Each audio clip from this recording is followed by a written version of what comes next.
New year സർപ്രൈസായി സ്വർണം വീണ്ടും. ഇന്നും സ്വർണ്ണവില കുതിച്ചുയർന്നു. 2/1/2026 വെള്ളിയാഴ്ച രാവിലെ 1 പവൻ സ്വർണത്തിൻ്റെ വില വീണ്ടും 1 ലക്ഷത്തിലേക്ക്. രാജ്യാന്തര വിപണിയിൽ പുതുവത്സരത്തോട് അനുബന്ധിച്ച് വലിയ ലാഭമെടുപ്പ് നടന്നതോടെ സ്വർണ്ണവില ഇടിഞ്ഞിരുന്നു. എന്നാൽ രാവിലെ $4,370 സ്വർണ്ണവില വീണ്ടും കുതിച്ചുയർന്നു.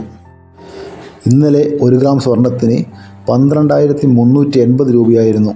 എന്നാൽ ഇന്ന് ഗ്രാമിന് 105 രൂപ ഉയർന്ന് 12,485 രൂപയിലെത്തി.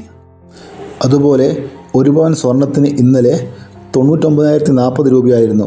ഇന്ന് 1 പവന് 840 രൂപ വർദ്ധിച്ച് 1 പവൻ സ്വർണത്തിന് 99,880 രൂപയിലെത്തി.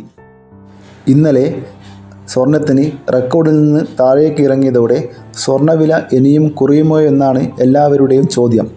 എന്നാൽ ഇന്ന് സ്വർണത്തിന് വില വീണ്ടും വർദ്ധിക്കുകയുണ്ടായത്. വിദഗ്ധരുടെ അഭിപ്രായത്തിൽ ഭാവിയിൽ സ്വർണ്ണവില ഇനിയും കൂടും എന്നാണ് അറിയാൻ കഴിയുന്നത്. ചില സാഹചര്യങ്ങൾ അനുകൂലമായാൽ $500 കടക്കുമെന്നും വിദഗ്ധരുടെ പ്രവചനമുണ്ട്. അതായത് വരും നാളുകളിലും സ്വർണത്തിൻ്റെ വില കൂടുവാൻ തന്നെയാണ് സാധ്യത.